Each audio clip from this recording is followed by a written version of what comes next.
Halo teman-teman, video kali ini kita akan membahas tentang satu pinjol yang resmi dinyatakan bangkrut oleh OJK nih teman-teman. Sampai bos pinjolnya ini atau bos pinjol yang bersangkutan ini sampai kabur ke luar negeri karena ketakutan akan disidang oleh OJK. Di sini beritanya ada dari CNBC Indonesia. Bos pinjol bangkrut kabur ke luar negeri. Ini seruan tegas OJK. Otoritas Jasa Keuangan resmi mencabut izin usaha PT Investri Radika Jaya atau Investri pada Senin 21 Oktober 2024. Di tengah permasalahan tersebut, co-founder dan CEO Adrian Gunadi dikabarkan kabur ke luar negeri nih teman-teman. Sampai kabur teman-teman. Atas hal ini OJK disebut tengah mengambil tindakan tegas terhadap pihak-pihak yang dinilai melanggar ketentuan perundang-undangan yang berlaku terkait dengan permasalahan dan kegagalan Investri yang dalam hal ini adalah Adrian Gunadi. OJK telah melakukan penilaian kembali pihak utama kepada Adrian Arsyanto Gunadi dengan hasil tidak lulus dan dikenakan sanksi maksimal berupa larangan menjadi pihak utama dan atau menjadi pemegang saham di lembaga jasa keuangan. Hasil PKPU tersebut tidak menghapuskan tanggung jawab dan dugaan tindak pidana yang bersangkutan atas tindakan pengurusan Investri. Adrian Gunadi dan kawan-kawan juga dihadapi dengan dugaan tindak pidana sektor jasa keuangan. Dengan ini OJK bersama dengan aparat penegak hukum akan memproses hukum sesuai dengan ketentuan perundang-undangan, teman-teman. OJK juga memblokir rekening perbankan atas nama Adrian Arsyanto Gunadi dan pihak-pihak lainnya sesuai ketentuan perundang-undangan.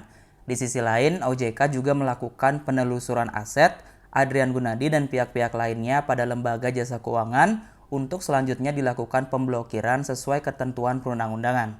Mengupayakan untuk mengembalikan saudara Adrian Arsyanto Gunadi ke dalam negeri sesuai ketentuan perundang-undangan bekerjasama dengan aparat penegak hukum. OJK juga akan melakukan langkah-langkah lainnya terhadap Adrian Gunadi dan pihak-pihak lain yang dinilai terlibat dengan permasalahan dan kegagalan Investri, serta permasalahan terkait lainnya sesuai ketentuan perundang-undangan. Sebelumnya OJK telah mendalami dugaan fraud di Investri dan menindaklanjuti sesuai ketentuan yang berlaku termasuk berkoordinasi dengan aparat penegak hukum. Nah, ini buat teman-teman ya. Di sini Investri diduga melakukan fraud. Fraud ini maksudnya teman-teman kalau kita cari di Google.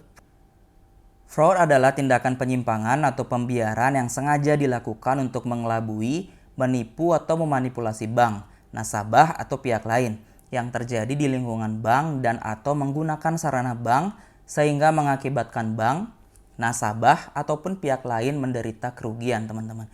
Jadi di Investri ini diduga mereka melakukan fraud baik itu kepada bank ataupun kepada nasabahnya. Jadi fraud ini gampangannya itu kayak penipuan ya teman-teman, kayak scam. Jadi misalnya nih teman-teman belum ada mengajukan apapun, belum ada mengajukan pinjaman di Investri, tapi uangnya udah cair, itu juga bisa dikategorikan sebagai fraud atau penipuan, teman-teman. Kembali lagi di sini, bila merujuk pada laporan keuangan terakhir di laman resminya, Investri mencatatkan total ekuitas 48,81 miliar rupiah, sementara liabilitasnya tercatat sebesar seratusan miliar, teman-teman. Adapun aset Investri per 31 Desember 2022 tercatat sebesar 148 miliar. Aset ini terdiri dari aset lancar dan tidak lancar sebesar 101,75 miliar. Adapun tingkat kredit macet pinjol atau TWP 90 Investri tercatat mencapai 16,44%. Mengutip data yang tersedia di laman web perusahaan, angka tersebut jauh di atas rata-rata industri dan merupakan salah satu yang paling tinggi. Nah, TWP 90 dari OJK ini kan maksimal 5% ya teman-teman. Yang galbay di atas 90 hari itu maksimal 5%, tapi di Investri ini sampai 16,44%. Jadi itu sangat-sangat tinggi. Dari 100% orang yang pinjam di Investri, simpelnya yang galbay itu sampai 16%. Jadi ini sangat-sangat tinggi teman-teman. Jadi itu tadi, selain tingkat kredit macetnya yang sangat tinggi, kemudian ada dugaan fraud atau penipuan di dalam Investri ini, sehingga OJK memutuskan untuk menutup pinjol Investri ini teman-teman. Jadi sampai sekarang pinjol resmi legal yang diawasi oleh OJK ini berkurang satu lagi, sehingga tersisa hanya 97 perusahaan aja teman-teman. Jadi semangat buat yang galbay, lanjutkan galbay teman-teman. Dan tetap semangat karena satu persatu pinjol-pinjol yang ada di Indonesia ini terus berguguran teman-teman.